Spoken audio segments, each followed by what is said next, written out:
Сайн байцгаана уу найзуудаа? Солонгоо агш байна. Хүүхдүүдээ, багш нь та нарт нэг зургийг харуулъя. Та нар энэ зургийг сайн хараад юу болохыг багштай хэлж өгөөрэй заа юу. За, энэ ямар ном юм бол? Яг зөв. Энэ бол ургийн бичгийн ном байна шүү дээ. Тэгвэл ургийн бичиг гэж яг юу хэлж байгаа юм болов? Ургийн бичиг гэдэг нь бидний өвөг дээдэс ямар хүмүүс байсан юм болоо? Буюу миний аав, аавын аав, аавын аавын аавын аав гэж явсаар юм тийм үү? Аавын аав, өвөө, өвөөгийн өвөө гэл ингэж явсаар хагаад бид нар миний эхлэл эндээс гаралтай юм бэ. Би ийм хүн юм байна гэдгийг мэдэж болдог тийм ээ. Тэр ч удаа өвөө эмээгийнхаа үүх түүхийг ч гэсэн бид нар ургийн бичгээр дамжуулаад сурч чаддаг байна. Тэгвэл ургийн бичгийн ном маш чухал байгаа биз? Тэгвэл та нарт ургийн бичгийн ном гэж байдгүй. Миний аав, аавын аав, тэгээд өвөө, өвөөгийн өвөө гэл тэ. Эсвэл миний ээжийн аав, тэгээд миний өвөө, өвөөгийн аав, аавын аав гэхэд нэлээд дээшээ явна тийм ээ. За тэгвэл энэ зүйлээр дамжуулаад бид нар ургийн бичгээрээ дамжуулаад гэр бүлийнхээ түүхийг мэдэж чаддаг байх нь шүү дээ тийм ээ. За тэгвэл Библиэлд ч гэсэн ургийн бичгийн тухай гардаг гэж боддоо. Библиэлд Авраамаас эхлээд Давидыг хүртэл, Давидаас Есүс Христ хүртэлх ургийн бичиг бичигдсэн байдаг. Сонирн байгаа биз? За тэгвэл Авраамаас Есүс Христ хүртэлх энэ ургийн бичигт нэгэн хүн маш чухал хувь нэмэр оруулсан байдаг. Тэр хүн хин юм бол? Тэр бол Рут гэдэг эмэгтэй байгаа. Тэгвэл бүгдээрээ Рут гэдэг эмэгтэйтэй танилцахаас өмнө хамтдаа Библиэс нэгэн ишлэлийг олж хараад маш анхааралтай уншъя. За та нар бэлэн үү? Матай 1:1. За багштайгаа хамт уншъя. Авраамийн удам, Давидын удам, Есүс Христийн үгийн бичиг. За бүгдээрээ дахиад сайн хардаа. Авраамийн удам, Давидын удам, Есүс Христийн үгийн бичиг. Найзуудаа, энэ дээр тэгвэл Рутийн нэр байна уу? Рут гэдэг нэр ганц ч байхгүй байх тий. Гэхдээ Библиэлд Рутийн нэр гардаг байгаа. Авраамаас Есүс Христ хүртэлх энэ ургийн бичигт Рутийн нэр гардаг байгаа. Тэгвэл бүгдээрээ тэр Руттэй танилцгаах уу? За тийм.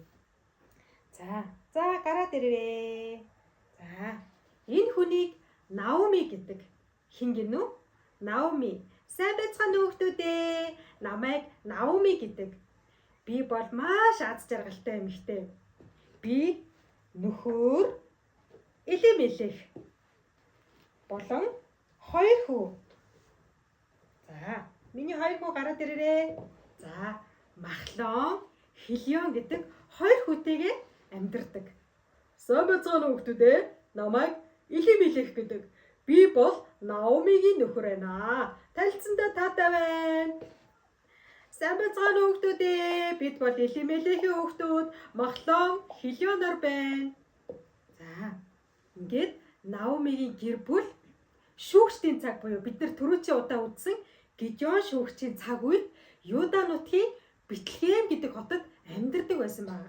Тэд үнэхээр аз жаргалтай сайн сайхан амьдардаг байсан. Гэтэл яасан гэж Юда нутагт ган гачиг болсон байгаа. Хүүхдүүдээ ган гачиг гэж юу гэсэн үг юм бол? Маш их ургац хурааж агаад ургацанд багасдаг тийм ээ. Маш их идэх зүйлтэй байжгаад идэх зүйл хомсдохыг юу гэдэг вэ? Ган гачиг гэдэг байна. За тэгвэл Юда нутгийн Бэтлехэм хотод ган болоод хүмүүс өсхийн ирэхээр өөр газар руу явцгаасан байгаа. Хана. Яна одоо бид нар Бэтлехэм хоттой удаан байж чадахгүй нэ. Хэдүүлээ хоол хүнс элбэг байгаа газар руу ганц уд болоогүй байгаа тэр газар руу явцгаавал яаж юм? За одоо тэхээс өөр арга алга да. Бүгдээрээ одоо эндээс төр хугацаагаар нүүйдээ. Миний хүүхдүүд юмнуудаа сайн бэлдээрээ. Бүгдээрээ Моб руу явцгаая. Ингээд Элимелехийн гэр бүл бүгдээрээ Моб руу явцгаасан байна. Ягаад гэвэл Моб гэдэг газарт нь ганц уд болоогүй байсан байна. Тэгээд Моаб гэдэг газар нь болохоор хар газар байсан байгаа юм тийм ээ. За ингээд сайхан амьдарч байтал яасан бэ гэхээр Наомигийн нөхөр Илимелех маш хүнд өвчин туссан байгаа. Тэгээд маш олон эмчнэрт үзүүлсэн боловч ямар ч эмч түүнийг эмчилж чадахгүй. Өвчин нь эдгэрэх боломжгүй байна гэж хэлсэн байгаа. Ингээд Наомигийн гэр бүл яхаа мэдэхгүй. Яах вэ хань минь? Одоо чи минь яанда гэд ингээ бэжэтэл Наоми маань өвчнөө даалгүй нас орчихсан байгаа. Үгүй хань минь. Үгүй. Чи минь яаж вэ? Одоо би чамгүйгээр яаж амьдрах юм бэ? Аваа та минь яага явчих вэ?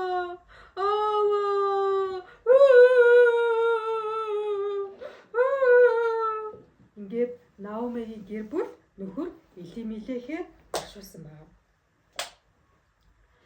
Наомигод үнэхээр гонигтай тийм ээ. Одоо аавч байхгүй ч гэсэн хідүүлээ ч гэсэн би нэгээ тайвшруулад амьдарцгаая да. За ингээд хэсэг хугацааны дараа Наомигийн хоёр хөөгөн болох Махлон, Хилионаар нас биет хүрээд хүнтэй гэрлэхэр болсон байна. За Махлон нь Орпа гэдэг маш үзэсгэлэнтэй Моаб эмэгтэйтэй гэрлсэн байгаа. Жан. За энэ хоёр маань бие биендээ хайртай болоод хорвоо хийсэн байгаа. Мөн Хилион ч гэсэн Моаб эмэгтэй Рут гэдэг маш үзэсгэлэнтэй эмэгтэйтэй гэрлсэн байгаа. Жан. За ингээд Наомигийн гэр бүл буцаад маш өнөр өтгөн болсон байна тийм ээ. Одоо миний гэр бүл үнэхээр өнөр өтгөн болоод сайхан болох нэ. Бурхандаа баярлаа. За ингээд Наоми ба түүний хоёр хүү, түүний хоёр бэр бүгдээрээ нийлээд тавуулаа 10 жилийн турш маш сайхан амьдарч байтал юу болсон гэж найзаа та? Наомигийн хоёр хүү болох Махлон, Хилионоор ч гэсэн хүнд өвчин тусаад нас барчихсан байгаа. Одоо би яах вэ? Би ямар азгүй эмэгтэй вэ? Нөхрийгөө хүртэл алдаад, хүүхдүүдээ хүртэл алдаад. Харин тийм ээж минь ээ. Одоо бид нар чинь яаж амьдрах вэ? Одоо гурлаа яаж амьдрах вэ?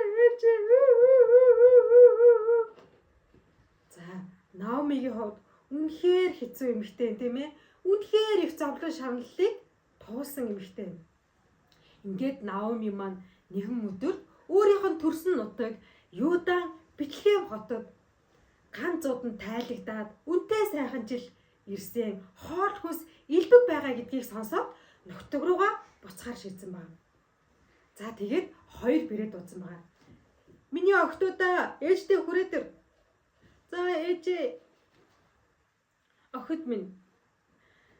Ээж нь нас дээр гарлаа. Одоо ээж нь төрсөн нутгаа бараад да. Миний хоёр охин та хоёр ч гэсэн одоо өөрсдийнхөө Моаб нутагтаа үлдтээ. Ээж нь нөхрийгөө алдаад, хүүхдүүдээ алдаад үнэхээр хэцүү байна. Одоо би та нарт дахиад хүүхэд гаргаж өгч чадахгүй шүү дээ. Би чинь нас дээр болсон. Хаанаас та хоёрт би эр нөхөр олж өгөх вүлээ? Охтууд минь та нар энд үлд. Ээж нь нутаг руугаа буцъя да. Яалаа гэж ээж минь. Яаж танийгаа орхих вүлээ? Тийм шүү ээжээ. Яаж танийгаа орхих вүлээ? Охид минь. Одоо та нар насаа бодоод шинэ амьдрал эхлүүлэхээ бод. Шинэ нөхөртэй болоод, үр хөвгттэй болоод сайхан амьдрахаа бод. Ингээд Орпа Моаб нутагтаа үлдэхээр шийдсэн байгаа. Тэрээр дахиад шинэ амьдрал эхлүүлэхээр хадам ээж болон Руттэй салах явсан байгаа. За ээж минь би амьдралаа бодъё доо. Та минь төрсөн нутагтаа сайн хурж очоод сайхан амьдраарай. Рүтэ чи ч гэсэн чамд ч гэсэн сайн сайхныг хүсье. За ээж минь бие сайн бодоорой. Ингээд Орпа маань Моаб нутагта үлдсэн байгаа. За Рут минь одоо чи ч гэсэн минтээ үлдтээ. Ээж нь одоо ингээд явъя да. Ээж минь юу гэсэн үг вэ? Таны явах газар руу би явж, таны суух газар руу би сууж, таны ард түмэн миний ард түмэн болж, таны бурхан миний бурхан болох болно. Ээж би хизээж танаас холдохгүй. Хэрвээ үхэхээс бусдаар танаас салах юм бол таны итгэдэг бурхан намайг 1000 дахин шийтгэх болтугай. Ээж би таньгүйгээр хаашаа явахгүй. Ингээд Наоми маань Рутийн маш их зоримог шийдвэр гаргасныг хараад тэгээд охин Руттэйгээ хамт Юда Бэтлехэм хот руу буцахаар болсон байна. За ингээд Наоми Рут хоёр маань төрсөн нутаг болох Юда Бэтлехэм хотод ирсэн байна. За тэр газарт Наомигийн хамаатан Боаз гэдэг нэртэй маш баян хүн байсан байна. Гэхдээ Наоми маань тэр хүнтэй хараахан уулзаагүй байсан байна. Ингээд Рут өөрийн хадам ээжигээ маш сайн асарж тойглоод хадам ээжтэй бүх талаараа туслаад хадам ээжигээ маш их хайрладаг байсан байна. Ингээд нэгэн өдөр Рут маань ээжтэй ингээд очиод ингэж хэлжтэй. Ээжээ хоёлаа ингээд зүгээр суугаадах юм бол үсэж өхөн ээж минь би ямар ч байсан гараад ажил олж хий. Тариан талбай дээр очиж хүмүүсийн хайсан тариан түрүүн үлдэгдлийг цуглуулад ч болтугай. Тэрийг зараад ч болтугай мөнгө олоод хоёлаа амьдрах хэрэгтэй. Ээж би талбай югдүглээ? Тариан талбар руу явчихад ирээ. За тэгдээ охин минь бие сайн бодоорой. Орой нар жарахаас өмнө ирээрээ миний охин. За тэгэлгүй яах вэ ээжээ? Ингээд Наоми гэртээ үлдээд Рут маань Боаз гэдэг хүний тариан талбай дээр очиод тариан төрөг түүхээр болсон байгаа. За ямар ч хэлсэн цүнхээ өрч. Маш их тариа цуглуулах хэрэгтэй. Ээжтэй гар осоо очвол орой юу идэх вүлээ? Тийм учраас хүмүүсийн үлдээсэн үлдэгдэл тариан төрөг цуглуулах хэрэгтэй. Ямар ч тач цүнхээ өрөөд явъя. За ингээд талбай дээр очисон чинь маш том талбай дээр хүмүүс ажил хийж исэн байна. Рут тэрийг сайн ажиглаж агаад хүмүүсийн үлдээсэн үлдэгдэл тариан төрөөнүүдийг түүж эхэлсэн байна. Өө за ашгүй. Өнөөдөр чи овоол ол зэгтэй вэ шүү. За алийг цүгэндээ ичээ. Багтах нь үгүй юу? Өө ашгүй. Ямар сайхан юм бэ?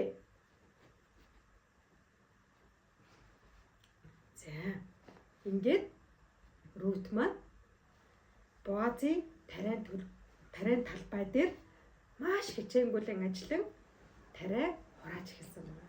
За ингээ явж идэл түүнийг холоос Наомигийн хамаатан болох Боаз холоос хараад за энэ чинь юу хүн блэ? Яадаг хүн блэ? Гэдгсэн чинь зарс нарынхаа зарим эзэнтэй тэр эмэгтэй бол маш сайн эмэгтэй байгаа. Та тэр хүнийг тариан талбайгаасаа хөөж болохгүй. Яагаад хөөж болохгүй лээ? Чи зөвшөөрлөхгүй миний талбай дээр ирчээд тариан төрүүнээс минь аваад ин шүү дээ. Эзэнтэй минь ээ. Тэр эмэгтэй бол маш сайн эмэгтэй байгаа. Таны хамаатан болох Наомиг та мэдвэл үү? Тийштэй тэр чинь миний хамаатан шүү дээ. Таны хамаатан болох Наомиг маш сайн асарч тойглоод үнэхээр түүнийг дагаад бүр энэ газарт ирсэнгээ боддоо. Бүр бидний итгэдэг бурханд хүртэл итгэсэнгээ боддоо та. Бүр ёстой сайн эмэгтэй байх чинь хадам ээжээгээ дагаад энэ газар хүртэл ирнэ гэдэг чинь тэр баргийн эмэгтэйгээ гаргах зоригтой шийдвэр биш шүү. Үнэхээр сайн эмэгтэй байна. За ингээд энэ мэдээг сонссон Наоми маань Рутийн яриаг сонсоод нэрээ Боаз гэдэг хамаатан надад байгаа штэ. Миний охин чиний явсан тэр тариан талбайн эзэн чинь ээжийнх нь хамаатан байхгүй юу да? Маш баян, маш зөв шудраг, маш сайн хүн байгаа. Миний охин тэр хүнтэй сувал ямар уу? За Ингээд Рут маань хадам ээж Наомигийнхаа ятгалгаар яасан байх нь. Нөгөө нэг тариан талбайн эзэн Рут бишээ Боазтай хормой хийсэн байна. Вау! Ямар гоё болчаа вэ Рут минь. За ингээд Наоми өөрийн хамаатан Боазыг Руттэй гэрлүүлсэн байна. Дан дан дан дан дан дан. За ингээд Боаз Рут хоёр маань хормой хийгээд тэгээд хүүхэдтэй болсон байгаа. Тэр хүүхдийг хэн гэдэг гэж? За тэр хүүхдийг нь Обед гэдэг байгаа. Тэгээд Обед гэдэг энэ хүн том болоод Есийг төрүүлсэн байгаа. Тэгвэл энэ Есийг хэнийг төрүүлсэн гэж бодож байна? Энэ Еси маань Давид хааныг төрүүлсэн байх нь шүү дээ. Тэгээд Давидын удмаас хэн төрсэн бэлээ? Бидний эзэн Есүс Христ мэндэлсэн шүү дээ. За ингэж л Рут маань Авраамаас Есүс Христ тэр хүртлэх ургийн бичигт Рут гэдэг энэ эмэгтэй бичигдэж тэгээд Давидын гэр бүлийг цогцлоож тэгээд Рут гэдэг эмэгтэйгээс хэн төрсэн байх нь? Обед, Обедээс Еси, Есигээс Давид хаан төрсэн байх нь. Тэгвэл бурхан энэ хайр эмэгтэй үнэхээр агуу гайхамшигтайгаар ашигласан байна тийм ээ. Хичнээн хайр үндэстэн эмэгтэй боловч тэрээр өөрийн хадам ээж Наомигийнхаа итгэдэг Яхова бурханд итгэсэн шүү дээ. Таны явах газарт би явж, таны суух газарт би сууж, таны ард түмэн миний ард түмэн болж, таны бурхан миний бурхан болно гэж маш шийдэмгийгээр хадам ээжтэй хэлээд дагаад явсан тийм ээ. Түгээрч барахгүй хадам ээжигээ маш сайн асарч тэтгэсэн шүү дээ. Тэгвэл энэ эмэгтэйг бурхан ийхүүгээр өрөөсөн байх нь. Тэгвэл бүгдээр хамтдаа залбирцгаах уу? Хүүхэд бидэнд хайртай бурхан минь танд баярлалаа. Өнөөдөр Рут хэмээх сул дараа эмэгтэйгээр дамжуулаад та агуу хаан болох Давидын гэр бүлийг цогцлоосон талаар бидэнд зааж өгсөнд баярлалаа. Үнэхээр Рут өөрийн хим шүтэнээ хайж харин Яхова бурхан эзэнд итгэх тэр итгэл шийдрийг гаргасныхаа дагуу үнэхээр өөрийн хадам ээж Наомиг бүх зүрхээрээ хайрлаж, асарч, тойглож байсан энэ их гавьяа зүтгэлийг нь бурхан эзэнтэй хамгийн сайнаар шагнаж өгсөнд баярлалаа. Өнөөдөр хүүхдүүд бид нар ч гэсэн Рутээс суралцсан хажуудаа байгаа найзуудыгаа гэр бүлээ үнэхээр хамгийн сайнаар хайрлаж тусалдаг хүүхдүүд байлгаж өгөөч. Хамгийн чухал нь Яхова бурхан эзэнд итгэх итгэлээ алдахгүйгээр, итгэлээ хаягахгүйгээр амьдрахад таацлаач. Есүсийн нэрээр залбирлаа. Амен. Найзуудаа тэгвэл бүгдээрээ Рут шиг тийм ээ.